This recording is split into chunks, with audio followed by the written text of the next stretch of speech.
Muy bien, vamos a ver ahora el capítulo 10, que es el vinculado al Poder Judicial de la Nación.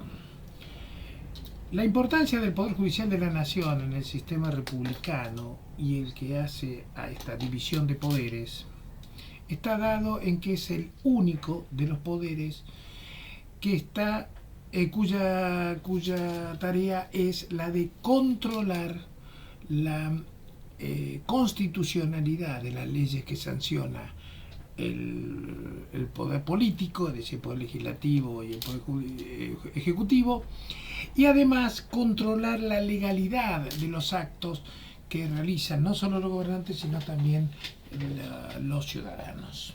Es el único que tiene esa facultad y no tiene la facultad de sancionar leyes. En ningún caso los poderes políticos podrán hacer tareas jurisdiccionales, porque eso está particularmente velado por la Constitución Nacional cuando da la garantía, allá en el artículo 18 que ya hemos visto, no solo la garantía del debido proceso, sino la de los jueces naturales. Cuando se habla de la garantía de los jueces naturales, se habla de que nadie va a poder ser juzgado por un juez que no sea del Poder Judicial de la Nación. Y tampoco el Poder Judicial de la Nación podrá efectuar tareas legislativas, porque esto hace al equilibrio de poderes y a la división de poderes, de manera tal que una sentencia que dicta un juez es una sentencia que tiene efectos particulares, un efecto sobre las partes involucradas, si no estaría legislando cuando se trata de un fallo que tenga un efecto colectivo, salvo la excepción de ahora de los intereses colectivos, que son una excepción. Hay los casos de defensa del consumidor, los casos de medio ambiente, donde pueden haber demandas colectivas con efectos generales, pero esto funciona como una excepción, si no, solo tendrá efecto para casos particulares. Es una tarea propia del sistema republicano esta división de tareas. Garantiza el Poder Judicial los derechos individuales y los derechos colectivos de los habitantes de la nación. Ya hemos hablado, cuando expresábamos los derechos, que lo que no se podía uno es hacer una justicia por mano propia, simplemente tiene por esta tarea del hombre, esta naturaleza social del hombre y de vivir en sociedad, bueno, el orden social exige que no pueda prevalecer el más fuerte, sino que tenga que hacer una demanda, y para eso está el Poder Judicial. La sentencia, como ya he dicho, que dicta el Poder Judicial, tiene un efecto sobre las partes exclusivamente. Alberdi expresó en el preámbulo, estableció los grandes objetivos. Entre los grandes objetivos que tenía esta Constitución era la de afianzar la justicia. Por eso, hasta en el mismo preámbulo, Alberdi muestra la importancia de la existencia de de justicia, y para esto existen los tribunales. El artículo 5 de la Constitución Nacional, cuando habla de las constituciones provinciales, que las provincias deberán redactar y realizar una constitución que garantice, que cumpla con esta primera parte de la Constitución, de la Declaración de Derechos y Garantías, y además que aseguren la administración de justicia. Es decir, tanto hace hincapié en la Constitución que hasta le exige a las provincias que redacten una Constitución en la que entre las principales funciones sea la de administrar justicia.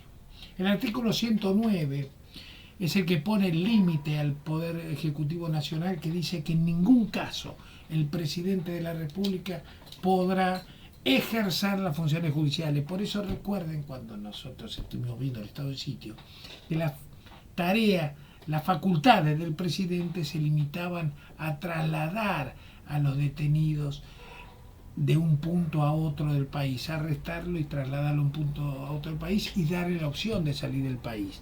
Pero en el hipotético caso, habíamos puesto como ejemplo en ese momento, que en el hipotético caso que la persona hubiese sido arrestada porque hubiera cometido un delito, no tenía que dar la opción de salir del país, pero tampoco lo podía juzgar. Debía remitirlo al tribunal competente para que lo juzgue. Además, mediante la administración de justicia están estas garantías que daba el artículo 18, que era la que yo les decía hace un minuto, el debido proceso y es el juzgado por los jueces naturales. La Constitución Nacional también agrega en su artículo 108 que el ejercicio del Poder Judicial corresponde a la Corte Suprema de Justicia y a los demás tribunales inferiores que lo componen y que serán establecidos por el Congreso en todo el territorio de la Nación. Mi opinión sobre este artículo 108 es que se quedó corto. Pero se quedó corto, creo yo, porque el constituyente legisló pensando en otros políticos, no en los políticos que tenemos. ¿Por qué? Porque pensaba en unos políticos que respeten la independencia del Poder Judicial. ¿Y por qué digo esto? Al establecer alcances tan limitados, diciendo una Corte Suprema y nada más, da la posibilidad de que siempre los políticos estén queriendo meter mano en el Poder Judicial. Fíjense que en ningún momento vemos un proyecto para aumentar la cantidad de diputados, limitar funciones en el Senado, nada vinculado al Poder Legislativo o al Poder Ejecutivo. Pero en el Poder Judicial siempre están por ampliar los miembros de la Corte, por designar unos nuevos miembros de la Corte. El gobierno anterior, el de Alberto Fernández, lo quiso llevar a 25 miembros. Primero defendía la Corte como que era impecable, cuando la Corte le falló en contra, es una Corte impresentable, vamos a ampliar los miembros. Bueno, existe esa posibilidad de que el Poder Ejecutivo meta mano en el Poder Judicial porque la Constitución no le pone tantos límites. Le dice una Corte Suprema. Demás tribunales inferiores que vaya a crear el Congreso. Entonces la pregunta es, ¿y si en algún fuero no conviene que haya jueces porque son jueces que investigan las tareas del Estado, de la administración pública, las defraudaciones? Entonces no vamos a crear jueces, tribunales, y vamos a dejar tribunales, limitada cantidad de tribunales para que los procesos se hagan largos, interminables, o sobrecargar el Poder Judicial y que esto no pueda resolver con celeridad los casos. Es decir, hay muchas cosas que se las deja en manos de los poderes políticos, y quizás en aras de esta independencia del Poder Judicial debería ser un poco la Constitución un poco más completa. Es decir, una Corte Suprema compuesta por 5 miembros y punto. Ya con eso exige una reforma de la Constitución para poder meterle mano a la Corte Suprema. Es una opinión. La estructura del Poder Judicial es una estructura vertical, siendo la Corte Suprema el órgano máximo y de ahí bajando a las cámaras de apelaciones y a los jueces inferiores. Es una estructura piramidal, jerárquica, pero tiene una particularidad. Solo se puede llegar hasta la instancia superior por impulso de parte, salvo los casos del per saltum, pero son excepcionales. Entonces, voy a un ejemplo. Yo juez fallo un caso con un criterio distinto al establecido por la Corte, cualquiera sea el caso. Ese fallo, si es la Corte y si es contrario a lo que dijo la Corte en su actual composición, lo más seguro es que me lo revoque. Pero la parte no apela. Por alguna razón se conformó con el fallo dictado, o la parte perjudicada no apeló en término. el fallo queda firme. Pese a que tenga un criterio distinto la Corte Suprema y pese a que yo no haya compartido el criterio de la Corte, al adquirir firmeza, el fallo queda redactado en la forma que yo lo puse y contrario a la doctrina sostenida por la Corte. Es decir, que es una estructura piramidal donde se puede revocar lo decidido por los jueces de instancias inferiores, pero siempre con impulso de parte. Y si las partes no apelan, quedará firme lo que decide la instancia anterior. Existe, como en el Poder Ejecutivo había una delegación establecida por el artículo 99, el Poder Legislativo, la delegación que le hace al gobierno federal establecida en el artículo 75, también el Poder Judicial hace una delegación, las provincias al Poder Judicial, y es lo que se establece en los juzgados con competencia federal. Estos juzgados con competencia federal, a diferencia de lo que pasa con el Poder Legislativo, con el Poder Ejecutivo, no se traslada a la Ciudad de Buenos Aires o al Distrito Federal las cuestiones federales, sino que cada provincia va a tener al menos un juzgado con competencia federal. Las delegaciones que le hacen las provincias al Poder Legislativo se debaten en el Congreso Nacional. Las que le hacen al Poder Ejecutivo en la Casa Rosada. Pero las que se le delegan al Poder Judicial Central, vendría a ser, o federal, es la justicia federal y no es la justicia federal que tramita acá en el Distrito Federal, sino que cada provincia tendrá juzgado de competencia federal. Bien,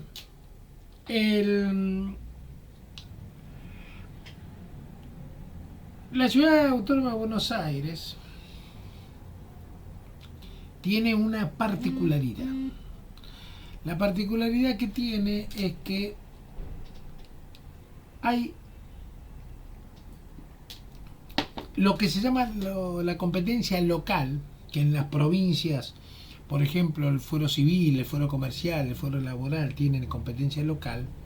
Acá tienen competencia nacional, inclusive la tercera instancia en la justicia civil, comercial, es la de la Corte Suprema de la Nación y no la Corte Suprema local. Esto es porque acá, antes de la Constitución de 94, la Ciudad de Buenos Aires no era una ciudad autónoma, sino que era un municipio. Entonces toda la competencia que existía, inclusive en los temas de tribunales, era competencia nacional, no local. Y cuando la Ciudad de Buenos Aires adquirió autonomía, no le ha delegado el gobierno central la justicia a la competencia local.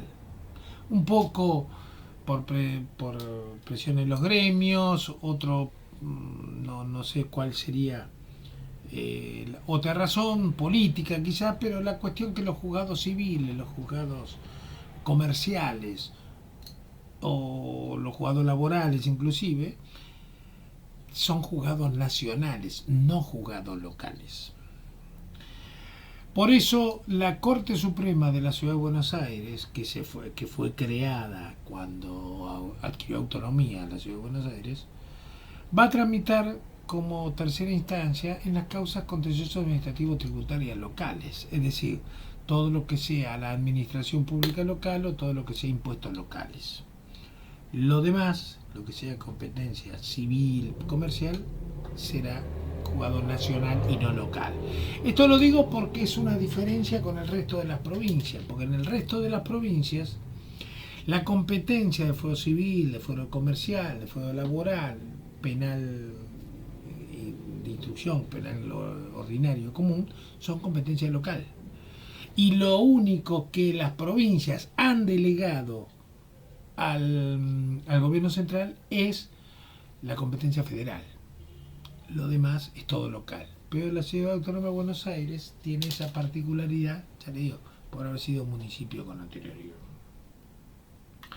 Hay un gráfico ahí en el apunte que representa esto de las competencias en un triángulo donde está la Corte Suprema, las cámaras y los juzgados de primera instancia.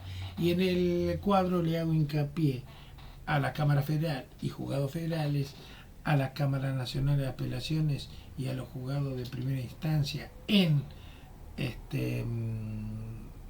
la ciudad de Buenos Aires, donde el Tribunal Máximo es la Corte Suprema de Justicia de la Nación, mientras que nosotros, que son las competencias provinciales, van a ver que el cuadro tiene juzgados provinciales, cámaras provinciales y Corte Provincial, que es la que después dará en los casos excepcionales una cuarta instancia, que es la Corte Suprema de Justicia de la Nación, cuando se llega por recurso extraordinario. Y el último de los gráficos que aparece acá es el de la Ciudad Autónoma de Buenos Aires en cuanto a la competencia local, que esto tiene como alzada la Suprema Corte de la Ciudad de Buenos Aires, pero es solo para los temas locales, impositivos locales o empleo público locales. Las características que tienen los jueces es la de la inamovilidad, y la inamovilidad no solo en cuanto a la estabilidad de los jueces, sino también la intangibilidad de las remuneraciones y la inamovilidad no solo en el cargo sino en el tribunal. ¿Esto por qué? Porque no es cuestión de que si yo tengo una competencia o yo soy titular de un juzgado y cae, quizás yo no soy de los más afines al gobierno, y al gobierno le cae un caso en mi juzgado y no me quieren a mí para resolverlo, sino preferirían uno que sea más, que lo acompañe más en las resoluciones. No pueden sacarme a mí a otro juzgado y poner a otro juez y decir, no, pero seguí siendo juez. No hay, seguís conservar la estabilidad en el cargo. Pero la estabilidad en el cargo y en el tribunal, esa es una doble estabilidad. No me podés sacar como juez, pero tampoco podés sacar mi tribunal y mis causas. Inamovilidad y estabilidad de los jueces. La intangibilidad de la remuneración significa que yo no me puedo reducir la remuneración. Esto es importante porque muchas veces se ve que políticamente se habla de que los jueces no pagan impuestos a las ganancias. Está bien, esto va violando toda la igualdad, pero también yo a veces le digo, cuando la gente pregunta, digo, mire, hay una intangibilidad en la remuneración. Esto significa que si usted le va a poner un impuesto a las ganancias al juez, le tiene que aumentar el sueldo 35%, porque no le puede cambiar la remuneración.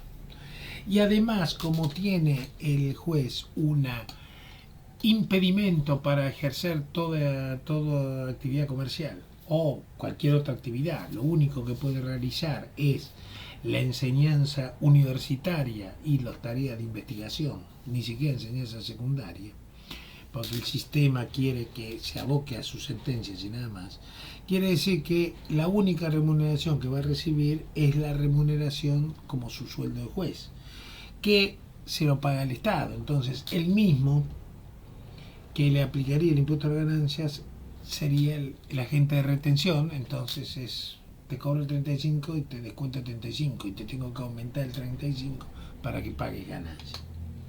No sé, es quizás medio perdido de tiempo, pero sí establecería una cierta, aparte de igualdad con las otras gentes, con la gente que hace los aportes, sí también tendría un mayor criterio quizás de justicia para con los jueces, que en definitiva quizás son solteros y van a pagar y entonces tendrían un beneficio, pues, mejor dicho, el casado con hijos en edad estudiantil tendrían todas unas desgravaciones impositivas, entonces le convendría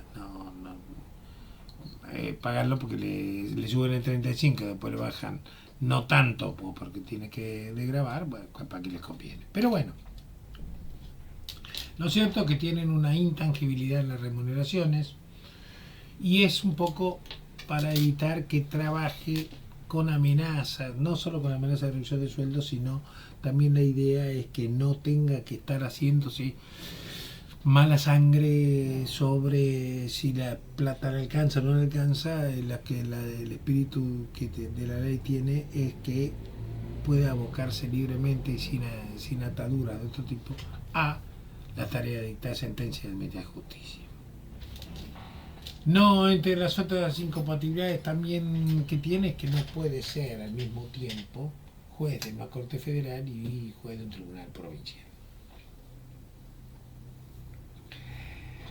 Tienen que ser abogados, si es jueces de la Corte Suprema, por lo menos con 8 años de profesión, de ejercicio de profesión, 6 si es camarista o si es juez de primera instancia, y además 30 años de edad en el caso de camarista o ministro de la Corte, y 25 para ser juez de primera instancia.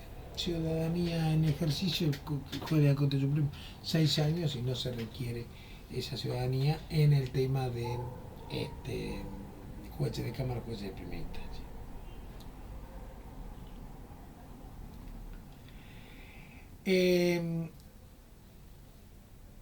Ya le he dicho que los jueces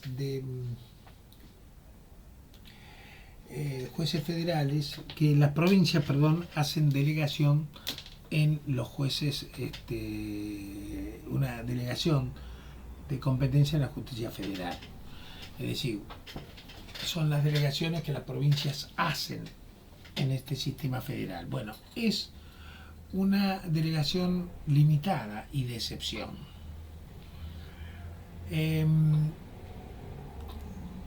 Entre las competencias que son de la justicia federal, la Constitución señala que interviene y habla de la Corte Suprema de Justicia de la Nación, que cuando establece la competencia federal, establece una competencia que se le atribuye a la Corte Suprema de Justicia de la Nación. Es decir, va a tener ya no como una intervención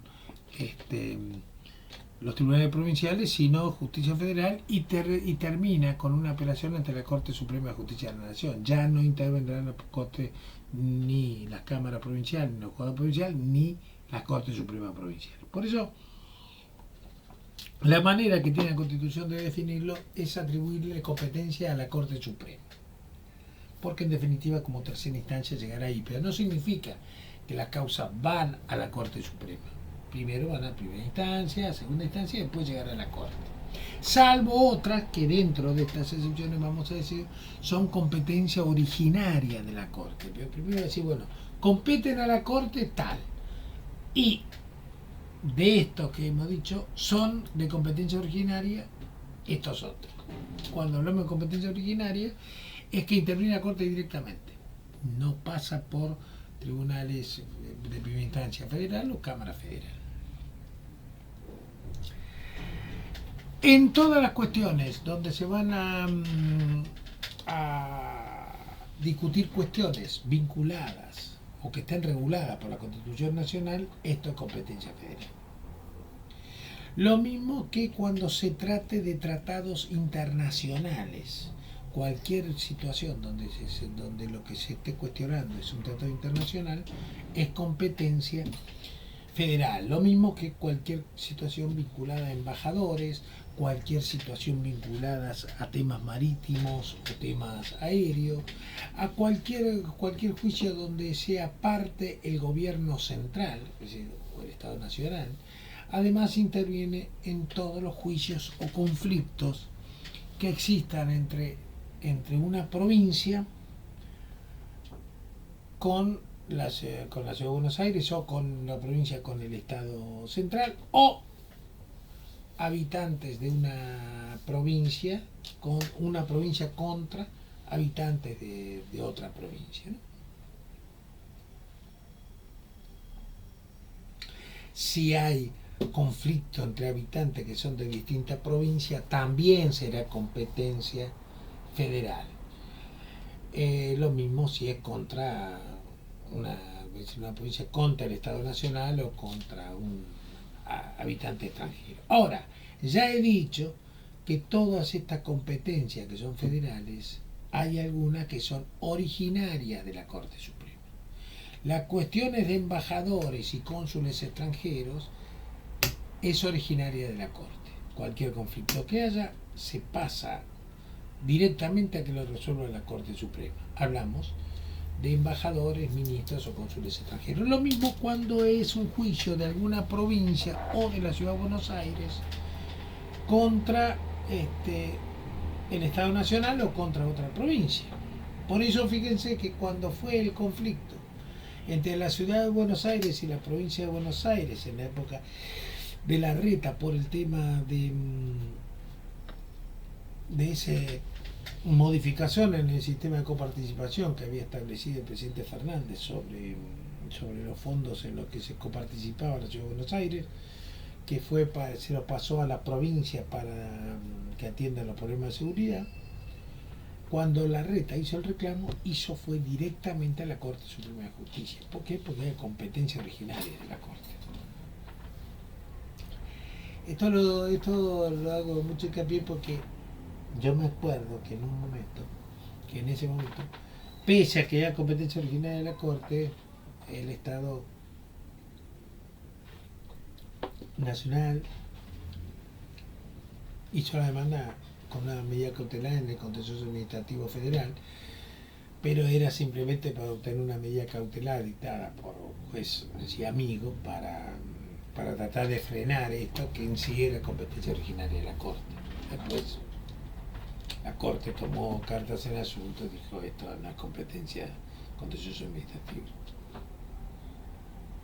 ¿Cómo se nombran a los jueces? Esto se encuentra mencionado en el artículo 99, inciso cuarto, y establece que son nombrados por el presidente, vamos a decir, los nombramientos de los jueces de la Corte Suprema de Justicia de la Nación. No los jueces de primera instancia. Corte Suprema de Justicia. Atención, porque es distinto. Son elegidos por el presidente de la Nación con el acuerdo de las 2/3 partes de los miembros presentes del Senado que serán convocados en una sesión pública que se convoca al efecto.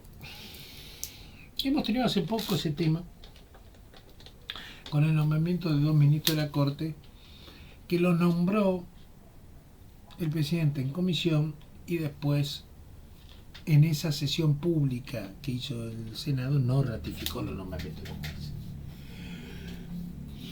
Vamos a decir algo porque políticamente por una cuestión de interpretación que hacen los políticos, lo hacen con una interpretación equivocada, adrede, porque saben que está equivocado. Cuando dicen lo nombró por decreto, DNU, no los había nombrado por decreto. Es decir, lo nombró por decreto, pero no por DNU. Lo nombró en comisión. Que aunque parezca similar, es muy distinto. ¿Por qué? Porque el nombramiento de comisión se encuentra previsto en la Constitución. Está bien, el DNU también, pero para el nombramiento de jueces es más complicado. Pero el DNU tiene unas trampas, que ya le he dicho yo cuando hablaba de DNU, que el nombramiento de comisión no las tiene, y eso hace una importante diferencia. El nombramiento de comisión lo usó Bartolomé Mitre, entre otros, cuando nombró la primera corte, para que empiece a funcionar rápidamente. Porque si había que empezar con una discusión parlamentaria para el nombramiento de los jueces, se iba a demorar la actuación de la Corte y por ende el ejercicio de justicia. Nombrar en comisión significa que los nombra por decreto, asumen, y dentro del año legislativo que se trata, en este caso, cuando fue otros ministros, estos dos ministros, podía ser durante este año 25, los tienen que nombrar los tienen que ratificar o no, pero si no se pronuncian al cabo de un año, del año legislativo ordinario, caen los nombramientos. Y esto es importante, porque los decretos de necesidad y urgencia requieren una expresa pronunciamiento de la Cámara, y si no se pronuncian siguen vigentes. Quiere decir que si se hubiese hecho un nombramiento por DNU y no se hubiese pronunciado el Senado, seguirían vigentes años. En cambio, si lo nombran en comisión y no se pronuncia, por ejemplo, el Senado, cae el nombramiento cuando termina el año legislativo. Es una importante diferencia. Pero bueno, en este caso, sea en comisión o sea por DNU, se pronunció el Senado y rechazó los nombramientos. 2/3 partes de los miembros presentes. Sí, de los miembros presentes, bien dijo. Son mayoría especial, pero es 2/3, pero de los presentes. Para la remoción de los jueces de la Corte Suprema hace falta un juicio político. El juicio político a los miembros de la Corte Suprema tiene características similares o idénticas a las que es el juicio político para la remoción del presidente, el vicepresidente, el jefe de gabinete de los ministros del Poder Ejecutivo. Formula la acusación la Cámara de Diputados con mayoría de los 2/3 de los presentes.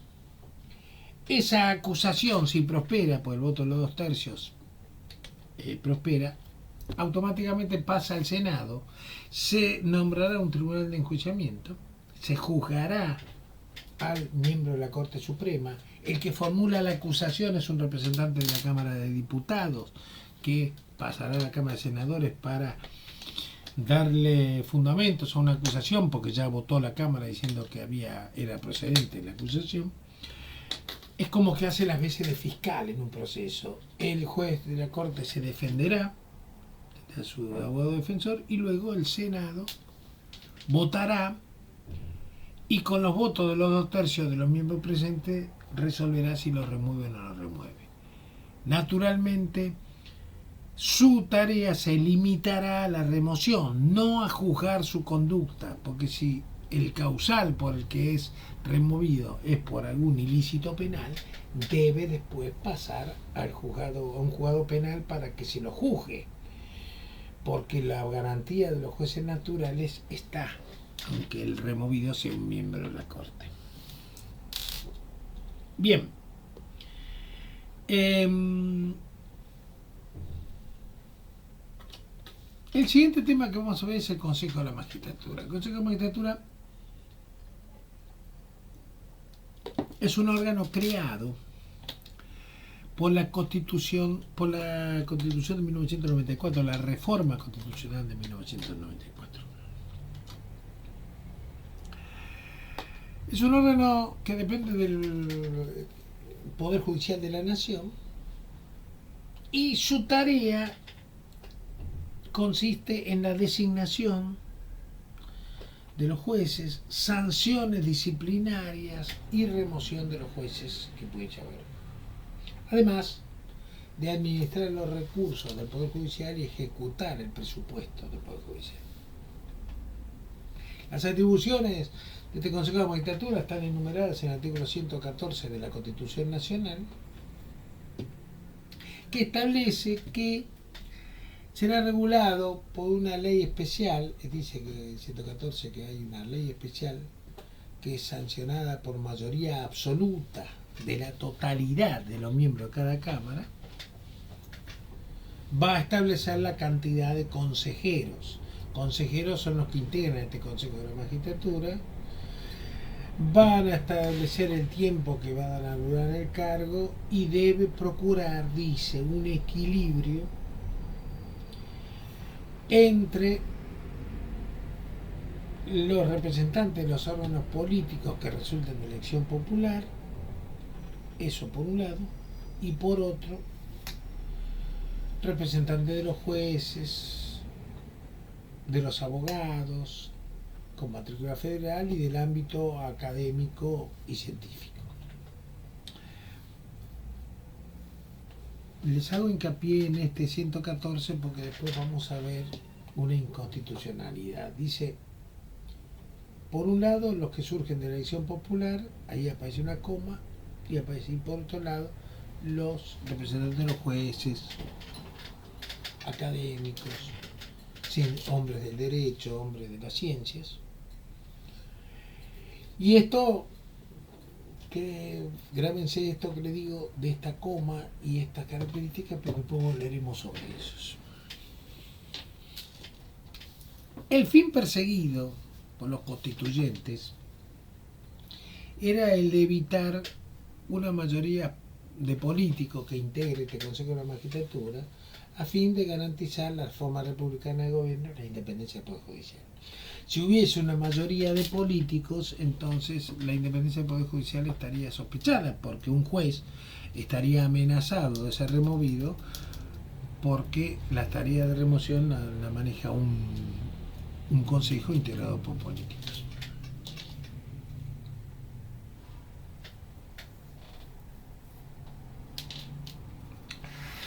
Bien, ¿cuáles son las atribuciones de este concurso, de este Consejo de la Magistratura? Interviene en la designación de los jueces, y esto lo hará mediante un concurso público. Llama a concurso, donde se pueden presentar todos los abogados de la matrícula que estén en condiciones. Hablamos de los 6 años de ejercicio de la profesión, el título de abogado.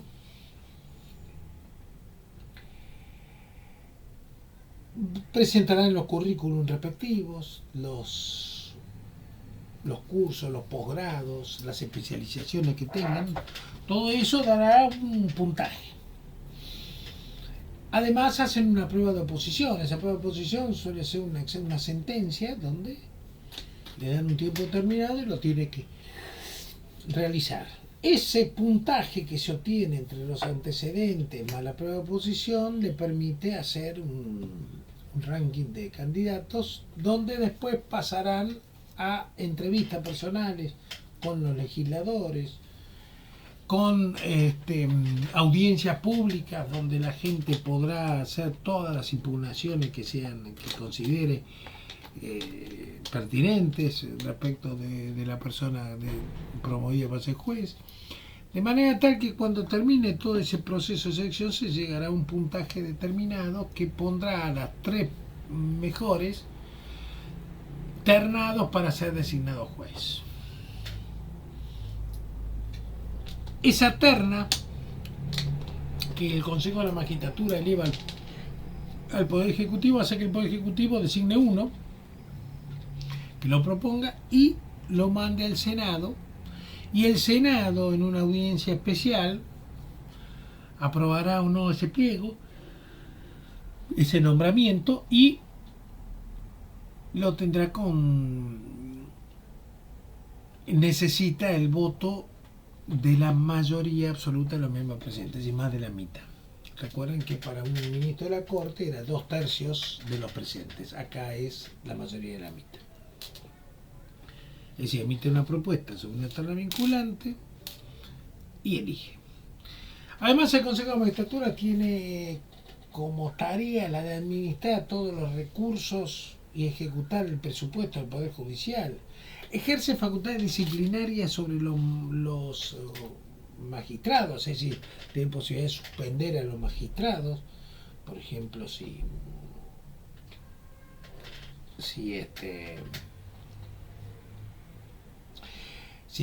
hay alguna conducta que amerita algún apercibimiento, suspensión o algo, pero que no amerita una mayor sanción de remoción.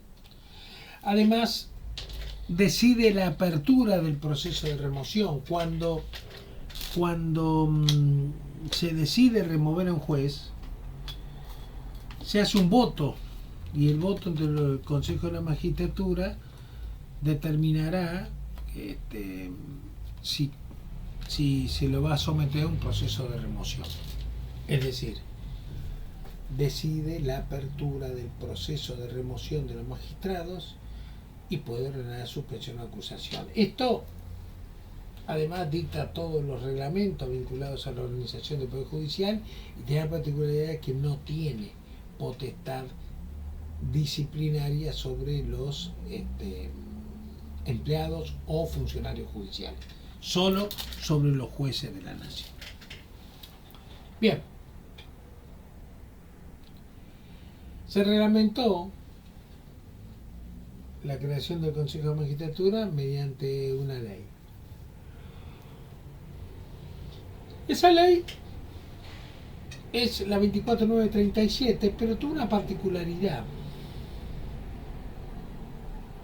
que omitió la designación de miembro académico no abogado. Entonces esa ley, que establecía 19 miembros para el Consejo de Magistratura, al advertir los legisladores la omisión que habían incurrido, hicieron una corrección, que es, y sancionan la ley 24939, que es como un complemento. Fíjense que son dos números posteriores, 24937, 24939, de pocos días. No es una modificación, una derogación, es un complemento, donde dice, mira, además hay un 20º.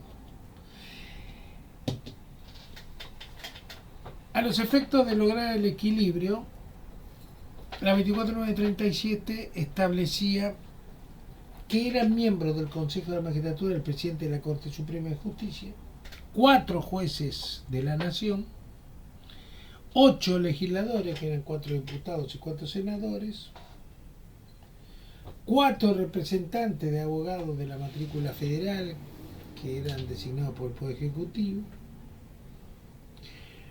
un representante del Poder Ejecutivo y un abogado profesor de una cátedra universitaria. Es decir, sobre 19 miembros, 10 eran del ámbito jurídico y 9 del ámbito político. El equilibrio entre ambos. Cuando advirtieron de que no había un académico no abogado, vino esta ley, la 24939, y amplió en un miembro más, que era una autoridad académica no abogado, profesor titulado de una facultad de derecho, de facultad pública, pero que no sea de abogacía. Es decir, que quedó con 11 no políticos y 9 que eran políticos. Y así fue avanzando este Consejo de la Magistratura, pero con ese afán que yo siempre digo de los políticos de meterle mano a este Poder Judicial, vino una modificación en el año 2006, la 26080, era de la época que gobernaba Néstor Kirchner, y esto fue fogoneado por la senadora, que era Cristina, y dijo, por una cuestión presupuestaria vamos a bajar la cantidad de miembros del Consejo de la Magistratura. Entonces lo llevaron a 13 miembros, bajó de 20 a 13. Y la composición era de 3 jueces del Poder Judicial, 6 legisladores, que eran 3 diputados y 3 senadores, 2 abogados de la matrícula federal, un representante del Poder Ejecutivo y un representante del ámbito científico, académico, etc. Es decir, que eran 7 representantes del poder político y 6 de los no políticos. Se invertía la ecuación. El equilibrio quedaba alterado porque prevalecían los políticos. Entonces,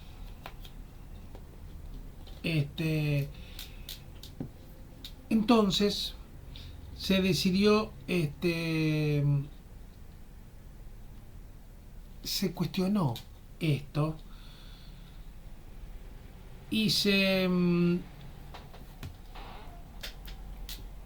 planteó la inconstitucionalidad Y la inconstitucionalidad la planteó el presidente del Colegio Público de Abogados. Entonces, pasó algo muy particular que llama la atención. Se declaró la inconstitucionalidad y cuando se apeló a la Corte Suprema de Justicia, la Corte Suprema de Justicia no trataba ese tema. Lo dejó.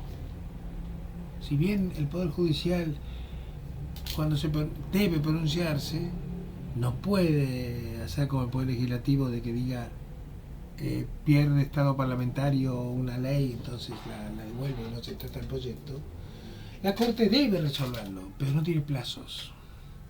Entonces pasaban los años y no lo resolvía. Entonces este tribunal, este Consejo de la Magistratura de 13 miembros estaba vigente, porque el fallo que declaró inconstitucional no estaba firme. Pasaron los años y no se pronunciaba la Corte. Y llegó un momento que para darle una vuelta más de tuerca, primero vamos a decir que antes de hacer esto vamos a decir que esa ley estableció que se mantiene un plazo de 4 años y que debían dejar un intervalo intermedio la gente del Consejo y después ser elegido nuevamente. Puso causales de remoción muy abstractos, que entonces fácilmente eran, se podían, alguna vez me dijo a mí un camarista, para remover a un juez no hace falta un causal, el causal se inventa, solo hace falta la voluntad política, porque cuando los causales son tan así abstractos, entonces dice, bueno, entonces vamos a dice, por ejemplo, uno de los causales era por grave desorden de conducta personal. ¿Qué es eso de grave desorden de conducta personal? Entonces uno dice, no, mirá, este juez, la barbaridad que hace. Entonces yo puedo, sobre un hecho común que capaz que cualquier persona realiza, ponerlo exagerado y que la gente, y que el Consejo vote y decida la remoción, y de repente el causal es exagerado, una conducta como no es tan desordenada como uno piensa. Entonces lo ideal es que los causales sean más precisos, como para que no se pueda inventar mucho. Y por eso, siendo una mayoría de políticos y siendo causales en una forma tan poco concreta y algo causal muy abstracto, los miembros del Poder Judicial quedan en manos del Poder Ejecutivo. Esta apelación que había hecho Rizzo, presidente del Colegio de Abogados, allá en el año 2006, cuando se falló, cuando se declaró la inconstitucionalidad de esta ley que establecía en 13 miembros, los miembros del Consejo, yo había dicho que la Corte lo había como cajoneado, por decirlo de una forma, y no se pronunciaba. Se pronunció finalmente declarando la inconstitucionalidad de esa ley y le dio un plazo al Poder Legislativo para que sancione una nueva ley, y si no, se volvía al sistema anterior, que era el de los 20 miembros. ¿Cuándo resolvió esto la Corte? 16 de diciembre de 2021. Fíjense que le estoy hablando de una ley del 2006 y lo establece en el 2021. No se resolvió, no se dictó una nueva ley, entonces se volvió al régimen establecido por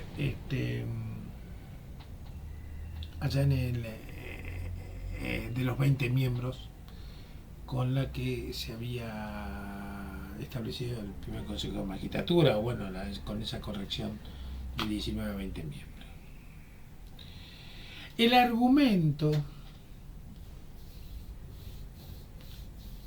que se estableció la Corte, que el equilibrio no significa una igualdad. El equilibrio significa de que tienen que, es más, que prevalezcan las fuerzas de la gente del derecho que sobre la gente de política, porque los políticos pueden es un poco lo que estableció, es que impedir que ciertos estamentos puedan llevar unas acciones hegemónicas y controlar al Consejo. Entonces eso es que si una mayoría política podía alterar ese equilibrio por esas fuerzas hegemónicas que pueden actuar. Dio un plazo de 120 días que vencían en abril del 22 para que hagan una nueva ley con un nuevo consejo o con una nueva para que no se altere ese equilibrio, pero bueno, nunca se hizo. Ahora, había dicho que esta ley del año 2006 fue declarada inconstitucional en el año 2021. En el medio, entre el 2006 y el 2021, hubo un nuevo intento ya de una ley que alterase más todavía el equilibrio. Era la ley 26855 del mes de mayo del 2013. Esa ley, que ya en la presidencia de Cristina,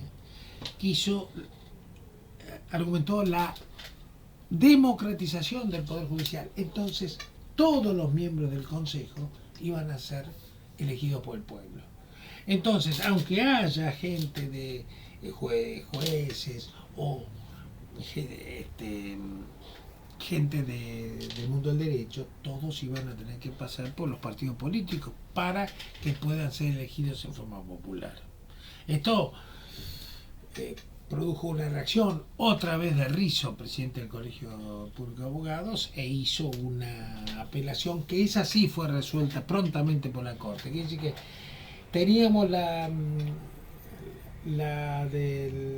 ley del 2006, en el 2013 se sanciona esta otra, que se declara prontamente inconstitucional, vuelve la del 2006, que estaba apelada pero no estaba resuelta, recién la resolvió en el año 21 la Corte Suprema. Esta es un intermedio, pues ahora del 2006 estuvo vigente continuamente porque nunca quedó firme. La del 2013 no llegó a adquirir vigencia casi porque fue declarada rápidamente inconstitucional. Y ahí es donde juega esa coma que yo le había dicho allá en el artículo 114 cuando empezamos el tema. ¿Por qué? Porque el 114 habla de que el Consejo de la Magistratura va a estar integrado periódicamente, porque tiene que ser elegido y renovado, de modo que se procure un equilibrio entre la representación de los órganos políticos resultantes de la elección popular, aparece ahí, y después dice, de los jueces de todas las instancias y de los abogados de la matrícula, etc. Entonces, esa coma, la interpretación que hace la Corte, una interpretación gramatical, dice, de la coma para atrás son de la elección popular, de la coma para adelante no es elección popular. Querer imponer una elección popular para la designación de los jueces que integran el Consejo, de los abogados que integran el Consejo, es inconstitucional, porque la Constitución establece esa coma y establece la diferencia entre lo que es una elección popular y otra. Ahí vamos a tener esta ley que era del 2013, volvía a 19 miembros, eran 3 jueces, 3 representantes de los abogados, 6 de los académicos, 6 legisladores y 1 del representante del Poder Ejecutivo. Es decir, 7 de los 19 miembros, 7 eran políticos y el resto no, pero el tema es que todos sean por elección popular. Por eso era vincular a todos los jueces con con el poder político. Los jueces de primera instancia, ya le dije que se presentaba una terna después de un concurso público. El presidente elige uno de los tres candidatos que le proporciona el Consejo de la Magistratura y lo eleva al Senado para que el Senado, con el voto de la mitad más uno, es decir, una mayoría absoluta, es decir, más de la mitad de los miembros del Senado, voten la aprobación de ese nombramiento. Pero ¿cómo se remueve a un juez de primera instancia o de segunda instancia? Los jueces de tribunal inferior. Habíamos dicho que los de la Corte Suprema era por el juicio político con acusación de la Cámara de Diputados y juzgamiento por el Senado. Acá sucede un procedimiento similar. Hay acusación y hay juzgamiento. Pero en vez de hacerlo la Cámara de Diputados y la Cámara de Senadores, lo hace el Consejo de la Magistratura, la acusación, y un tribunal de enjuiciamiento que va a actuar hasta el fin, que decide la suerte del juez. Repito, tampoco este tribunal de enjuiciamiento tiene facultades judiciales, solo de remoción, porque es un tribunal de enjuiciamiento para los jueces, pero no significa que sean los miembros del Poder Judicial de la Nación.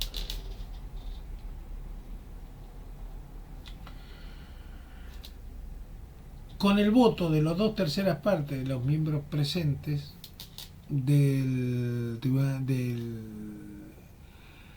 jurado, es decir, del Consejo de Magistratura, se procede a la acusación. 2/3 de los miembros presentes, de los 20 miembros que van a componer el Consejo de la Magistratura.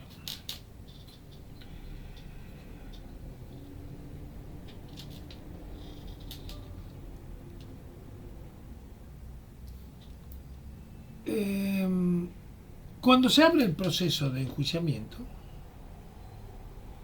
se lo acusa al juez. El juez presentará su defensa y va a ofrecer la prueba, y con la contestación del juez se eleva la causa al jurado de enjuiciamiento.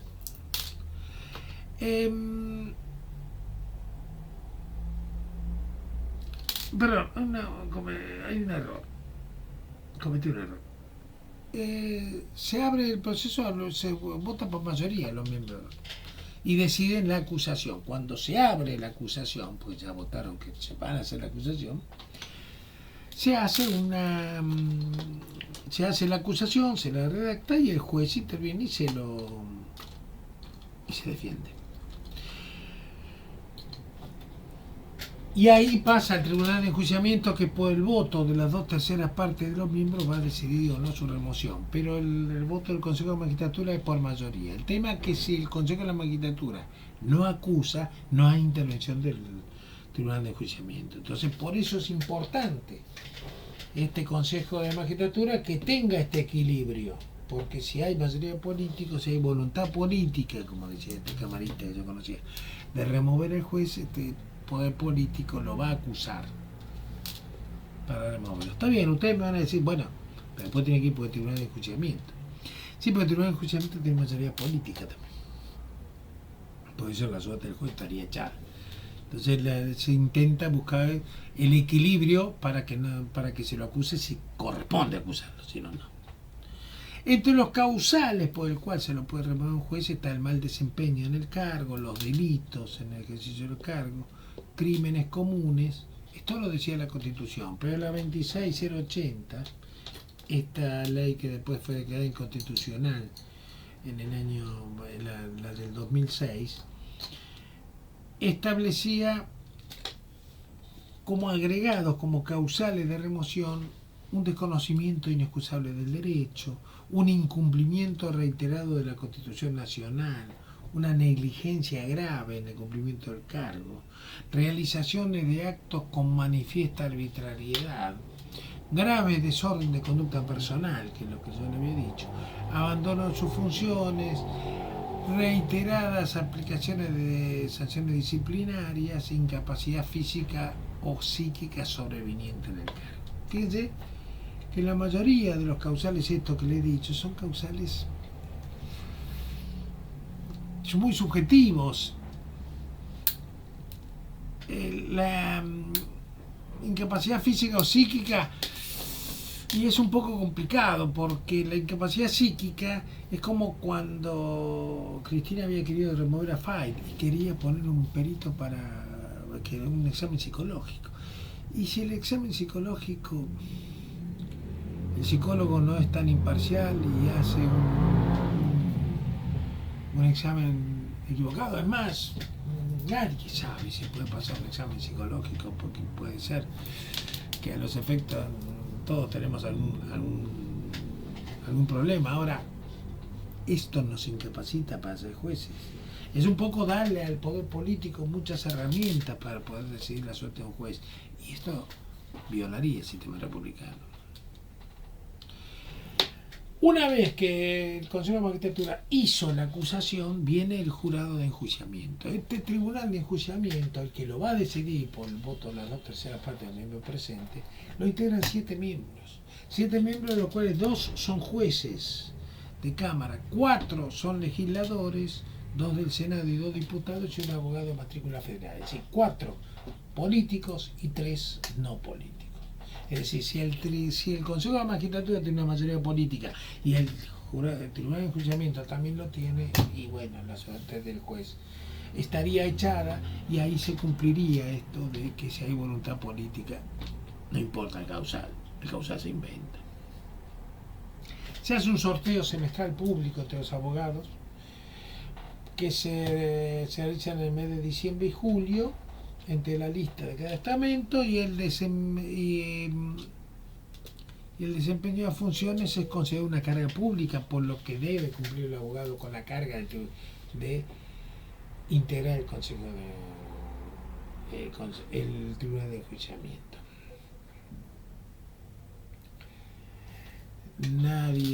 Ninguna persona puede integrar el Tribunal de Enjuiciamiento más de una vez, y no ha de tener, se ha de tener en cuenta que el Consejo de Magistratura no tiene competencia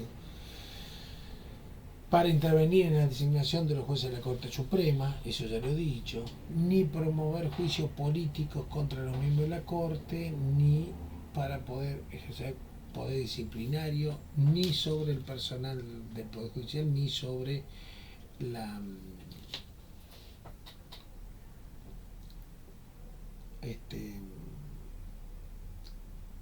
ni sobre los funcionarios judiciales. Dentro de la esfera del Poder Judicial, también la Constitución Nacional le ha dado jerarquía constitucional a ciertos órganos que son órganos de control, y es el Ministerio Público. El Ministerio Público, que está regulado por la Ley 24.946 y tuvo después modificaciones, tiene como función la de promover la actuación del Poder Judicial. El Ministerio Público es que va a tener el tema de los ministerios fiscales y el tema de los defensores públicos. Este Ministerio Público tiene independencia orgánica, tiene una autonomía financiera y tiene una autonomía funcional.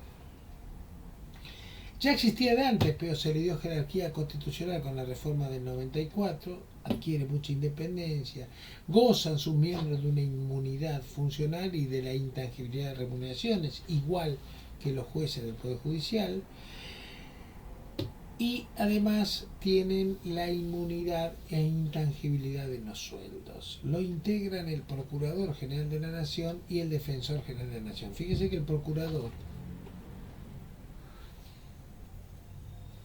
está vacante. Desde Gil Carbó que no hay ningún otro procurador. Es decir, es un poco complicado. aceptar esto, porque nadie quiere un jefe de fiscales, nadie quiere un fiscal que pueda llegar a acusarlo, quieren, todos los políticos quieren un fiscal amigo. No se ponen de acuerdo ninguno de los partidos mayoritarios por los 2/3 exigidos, 2/3 de los miembros presentes del Senado para su designación. Como no llegan a un acuerdo, nadie llega a los 2/3, queda vacante y el procurador de la Corte es el que ejerce la función del Procurador General de la Nación. Ahora, ¿por qué no se puede? Si no se ponen de acuerdo y todos quieren nombrar el suyo, ¿por qué no dicen, bueno, ya que no tenemos mayoría propia, nombremos uno probo, uno que sea realmente objetivo? Pareciera que nadie quiere un objetivo, todos quieren un amigo. Están esperando a tener mayoría parlamentaria de más de 2/3, mayoría del Senado de 2/3 para poder nombrar a su candidato. Se lo designa por los 2/3 de los miembros presentes y se lo puede remover por juicio político. Una vez que son nombrados los funcionarios inferiores y los procuradores fiscales o los abogados defensores que tiene el Estado, son designados a propuesta de una terna que el procurador o el defensor van a elevar al Poder Ejecutivo, y el Poder Ejecutivo designará de esa terna con el acuerdo del Senado por la voto de una mayoría simple. Es decir, mayoría más de la mitad de los presentes. Es decir, se estableció un sistema de concurso público, de oposición y antecedentes y la formación de ternas. Pero el que esto lo van a designar el procurador y el defensor. Es decir, pues de ahí la importancia, porque si no, la terna es el procurador el que va a llevar la terna.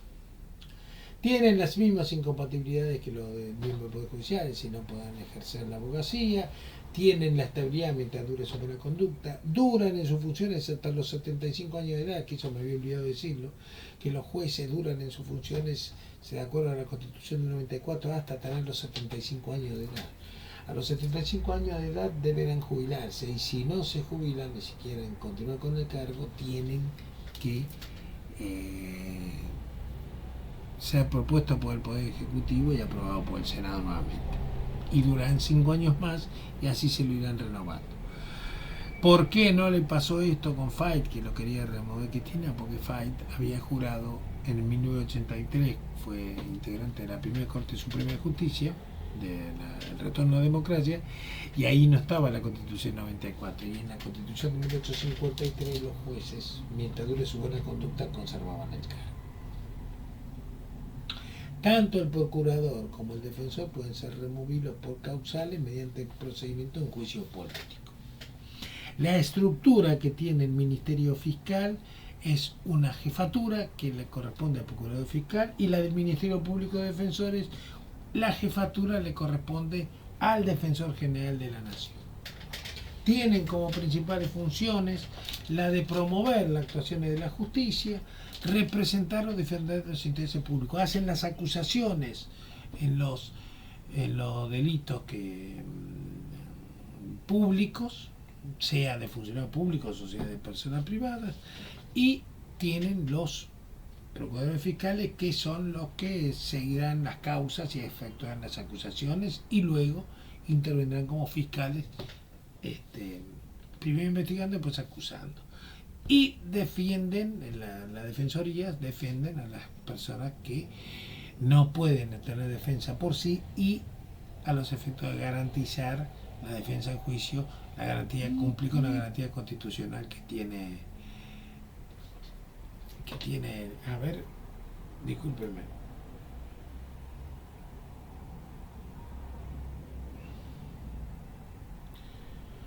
Bueno,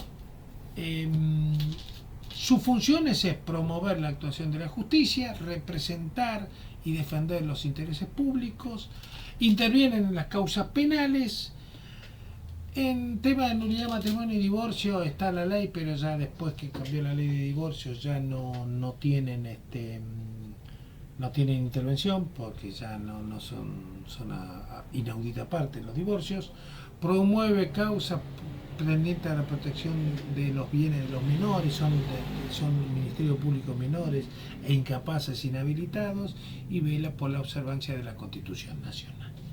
Bueno, muy bien. Con esto terminamos el tema vinculado al Poder Judicial de la Nación. Bueno, muy bien, adiós.